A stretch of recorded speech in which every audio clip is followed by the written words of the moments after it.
I'd like to invite you all to this series of VIF conversation on the Wuhan summit between Prime Minister Modi and President Xi Jinping of China, held recently in Wuhan.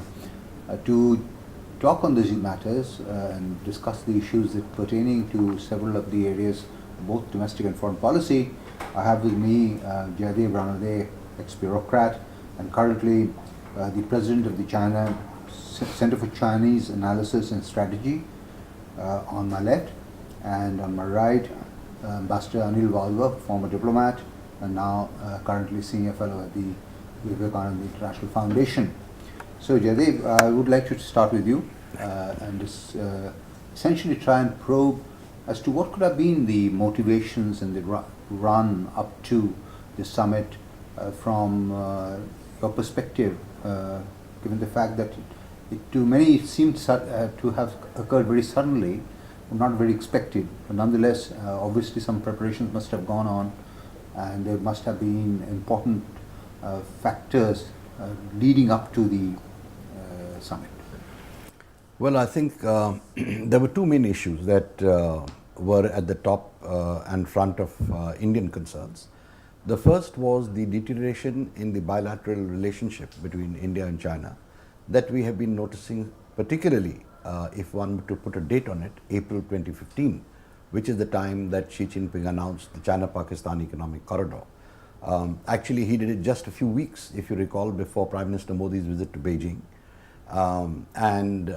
It is since that date that the relations really started going downhill, and China's support to Pakistan became not only more visible, but it began entering areas where earlier China had tried to maintain some ambiguity, like for example on terror, on POK, etc. The other thing was, I think, the fact that the standoff occurred at Doklam. Apart from the fact that it came as a surprise to the Chinese that India had blocked them, and it was a setback to what had been till now unhindered Chinese expansionism right across, whether it was South China Sea or anywhere else, from an unexpected quarter. But it raised tensions even more, and I think it brought to the surface to both leaders the possibility that there might be a conflagration that might occur on the border. And therefore, I think on the Indian side, the primary aim was to reduce temperatures, to cool down tempers. Chinese side also there would have been a similar consideration, but due to some other factors also. And as far as India was concerned, I think Prime Minister Modi's main agenda apart from this was to also try and assess whether India and China could remain as peaceful, could have peaceful coexistence at a time when China is rising, and by its sheer rise, it would be squeezing the space of other countries. I think the Doklam issue is particularly very important in the backdrop, as the backdrop for the summit, and I think Anil could reflect on some of the Chinese motivations, the factors that have led Xi Jinping actually to spend a lot of time during these 2 days summit. Normally things like this don't happen easily, and from a motivational aspect, what do you think could have led to China to decide on this summit? Sir? Well, as Jayadeva just said, I think it's important that we take keep the perspective in mind. And when the summit must have been fixed or requested at that point in time, we did not have the world situation as it exists today. It has undergone a rapid change. Perhaps when it was decided that the two sides must meet in a summit format, at that point in time, there was of course deterioration in the relationship. Some issues had come to the fore, which still exist today. Some of them still exist today, but then we did not have, for example, the US-China trade issues, which came up a little later, and at the same time, there was also some amount of pushback which was happening as far as the Chinese border projects are concerned. And that has happened mainly because countries like India have let it be known there is an element which is not quite okay as far as the overall policies are concerned, especially as far as the neighborhood is concerned. And then these have been articulated as well. India kept away from the over meeting, and also let it be known that whatever China does in our neighborhood must be based on objective and clear parameters which should benefit the neighborhood as well, and that we had different views on that. Of course, the Doklam issue played a major part, and as we know that the summit was not meant to discuss specific issues, more meant for improving the atmospherics. It was meant more to discuss on a broader canvas the problems, the uncertainties which are facing the world today, which affect both India and China, and to see how both of them could get together and they could look at how they could manage and reset their ties for a better future. I think one of the things that came out often in the run-up to the summit and during the summit and the statements issued thereafter by both the Xinhua as well as the Indian side was the issue of trust deficit. And obviously there is a clear understanding here that India-China relations have a great deal of mistrust built into it because of the number of specific issues on which the two sides differ. So do you think trust deficit is likely to be overcome easily? And what steps in the national security side do you think are necessary as far as India is concerned for the trust deficit to reduce with China?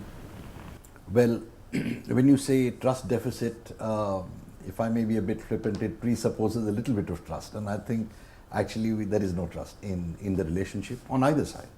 And this is built up over the years. It's not something that has happened in the recent past. It's built up over the years, and therefore it makes the task of building trust even more difficult. And there are a few fundamental which we need to look at or keep in mind. One, and the Chinese love pointing it out, that our media keeps saying things which are detrimental to the building of trust. The fact is that our media is free. They're free to print what they like. They criticize our government and its policies. Whereas in China, the media is controlled. So naturally, it's taken much more seriously by the outside world, including us, and often it reflects the party leadership's policies, particularly on foreign relations. That's just one factor. The other is the manner in which the Chinese have been insensitive to India's concerns, whether it's security or whether it's economic. So this informal summit, I would say, is a good first step. It's something that should be welcomed as a move to cool temperatures down, and at least to agree that we need to start building trust. Now, when you were talking about building trust, you, I think, were specific about security issues. Yes. May I add in that security and economics here go hand in hand. And so security issues, of course, what the Chinese do on the borders is one thing, but the manner in which they have been assisting Pakistan, including in the development of tactical nuclear weapons, I think is a source of serious worry for us. Second is the manner in which they have been willful proliferators of nuclear technology. They have helped Pakistan, they have helped North Korea, they have sold intercontinental ballistic missiles to Saudi Arabia. So there are a wide range of things. And in the maritime domain also, what they're doing has unsettled us, even if it is not causing us too serious a concern, but it has certainly unsettled us.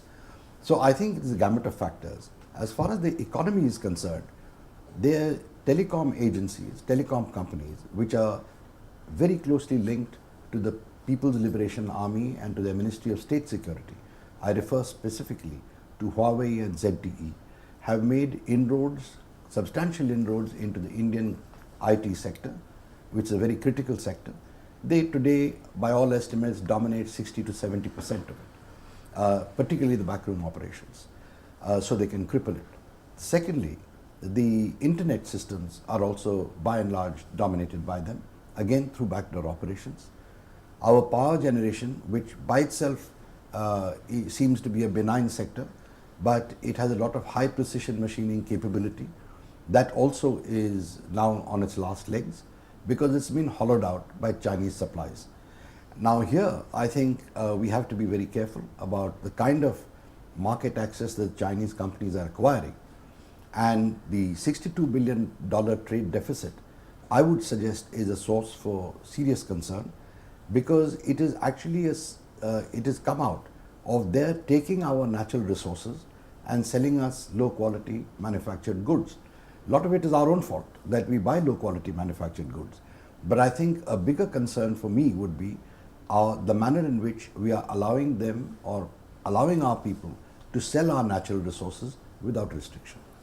But unfortunately, I think the overall feeling within the economic sector is to promote greater investments and trade with China rather than less or control them. And at least the proposal was one way to reduce the trade deficit problem was to encourage China to invest more in India. And I think some of the electronic and other firms that you mentioned about are actually growing in India rather than facing any restrictions. So we need to, I think, address the economic question and how pluses and minuses very carefully, which doesn't seem to be part of the discourse much. In fact, the economic sector hardly discusses these matters very carefully.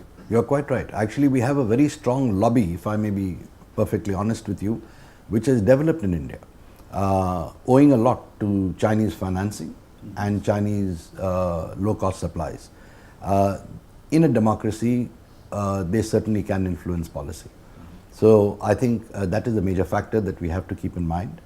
The second thing is the easy availability of funding that the Chinese are giving. So a lot of our big industrialists today are in fact in debt to the Chinese. Yes. So these are not comfortable factors, I would suggest, for a country like ours, particularly which is still rising and whose economy is on the right path. And if we have to catch up with others, we have to start looking at more ways of becoming self-reliant and at least developing our own capacity, even if it means redundancies in certain critical sectors. Right, I agree. Anil, on the trust deficit part, one aspect I think is the national security areas and the economic sectors, which are very important. But I think the other area in which a lot of mistrust and competition builds up, in perception at least, is the regional arena. And with India's neighborhood first policy, I think is linked to the growth of Chinese economic interest, military interest in the Indian neighborhood, spread right across South and Southeast Asia, Indian Ocean region. So, from your perspective, is there something that we should be concerned about, and how do you think the two sides would have discussed, say Modi and Xi, on how to overcome that? Well, as I said, I don't think anything specific would have been discussed as far as the neighborhood is concerned either. But to the general question which you posed, as far as an economic engagement of the Chinese with our neighboring countries is concerned, I think it's a natural progression where the Chinese economy is looking for outlets for new markets, for investments, and what better place than to go to the neighborhood to invest. I don't think we can complain on that score at all. But there is a concern about some projects like what has happened in Dutta, which has got a security dimension to it. And not just that, but also the question of Chinese interest in acquiring new ports around us in our neighboring countries, and at the same time looking for the so-called bases, if you might call them. One of the most important aspects of this is the Wadhwa presence of China, which is clearly a military dimension, and at the same time reports which have come in about the Chinese interests in Maldives as well. If you put these together, then of course the Chinese military presence in the Indian Ocean becomes a source of concern for India. But if one looks at it purely from the economic perspective, I think India should look at it from the perspective of the neighboring countries, where they would like to have more investments from any source that they could get it from, as long as it improves their economic well-being and livelihood. So the answer to that would be to have our own projects in our neighborhood, to develop our own capabilities, and to engage with our neighborhood on a much larger scale. Of course, we've been doing that. It's not as if India is not present in these countries, but we can step that up. And of course, look at our own capabilities and strengthen our own capabilities in the neighborhood. Yes, I think also India's delivery schedules as well as on projects something that needs to be probably looked at closely. Yes. Because the Chinese, it seems from the practices so far, deliver projects quite quickly. And one of the things that the neighbors keep on saying that is the delays that We will certainly have to step up our delivery systems and the timelines that we have slipped in the past, because that causes a lot of consternation. Yes. So, the Jayadeva, how do you see, for example, the current Chinese policies vis-a-vis India in the larger context in which they face, particularly in keeping their relations with the United States in mind? And it seems to me that the Trump-Xi relationship, and particularly the trade question between the United States and China following Trump's rise, has become an acute one, with the Americans demanding serious cutback in Chinese surpluses to the extent of $200 to $250 billion, threatening sanctions, raising of tariffs. Obviously, US-China relations are in a very delicate stage. Do you see these factors, particularly the America-China relationship, playing hugely on China's mind in shaping its new policies towards this neighborhood, in particular towards India? Certainly. But as I said, the India-China relationship, I think, was the dominant one as far as this particular new phase in the policy is concerned. But the US-China relationship has played a major role. Whenever India has got close to the United States, or since the time we have started getting close to the United States, the Chinese have been uncomfortable. And they have tried to ensure that there is a distance. If you recall, when our relations with Japan began warming up, it made them even more comfortable because they perceived it as a move by the US to try and encircle China. So that, I think, remains a constant in their mind. But this particular trade war, I think, to some extent caught the Chinese by surprise. They always thought that Trump was an unpredictable president, unpredictable character, but they thought that they had him sorted out. And in fact, Sui Tiankai, their ambassador in Washington, got a year's extension for bringing about the Xi Jinping-Trump meeting. And, they had given various concessions, as it were, to Trump concerns and others in the expectation that things would smoothen out. But this new set of demands presented by the US has really put them in a bind, because they are, in fact, very, very tough demands. And I think with India, what they're looking at is to blend their strategic interests along with their economic interests. So they're looking for an alternate market where they can supply goods. India is in fact a market which is in dire need of foreign investment, dire need of infrastructure, and a whole lot of other things. So they are looking for this, and at the same time they are trying to neutralize India's capacity to be a rival of any kind in Asia to China. Just to follow it up, Anil, do you see therefore India trying to improve its relations with China having any impact on its relations with America, with its relations with Japan? How should we go and look at them and shape them? Should we go slower on those relations, or do you think India should be more active in developing our relations with the United States and Japan, and for example the Quad? It seems to me that the Indian side recently did not allow the Australians to participate in the Malabar exercises, sending a signal that may be cautious on this front. What do you think is the foreign policy implication of this India growing, or the trust building, or to say the resetting in India-China relations? I think all these relationships stand on their own. one should not be able to link one with the other or say that one depends on the other. If you look around the world today, Japan itself is resetting its relationship with China. It has had a lot of problems as far as the territorial issues are concerned, but Japan has heavily invested in China. It's got a lot of companies who are trading with China and vice versa. And that relationship therefore becomes important in that context. The lowering of tensions always is a good step. It helps trade, it helps investments, but also an overall atmosphere which is created for the people of both countries. So I think as far as India is concerned, we have diversified our relationship quite a bit over the past few years. All these relationships have done much better than they were doing before.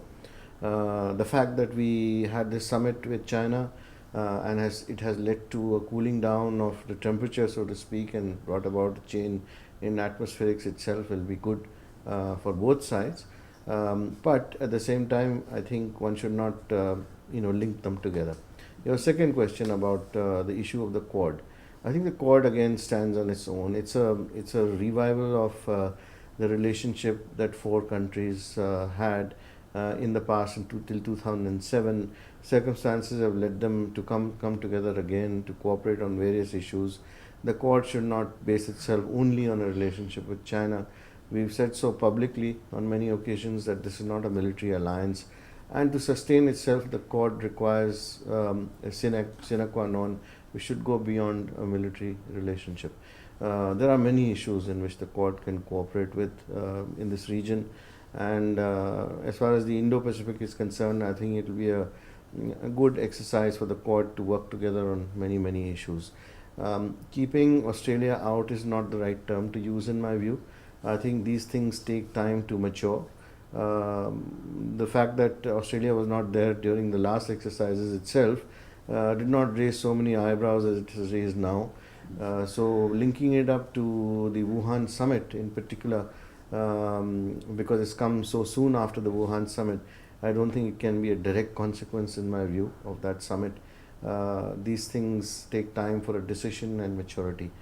So I think there is time for the Quad to enter into fully fledged quadrilateral exercises as things develop and as cooperation develops and as they work together in many other areas. Thank you. I think that clarification is very important because the media and others have gone into this and linked it up to the Wuhan summit. Yeah. The larger question of India-China relations. In fact, I think it is very important for India to have diversified relationship, active relations with China as well as the others. And from that perspective, I think the Wuhan summit was very important in stabilizing the relations and opening up possibilities that India and China will have more fruitful, productive, peaceful relationship in the coming months and years. Thank you very much, Jayadeva, for your comments, linking them to national security questions and what are the kind of issues, tricky issues that still remain to be sorted out if long-term trust building and friendly relations or cooperative relations have to be stable.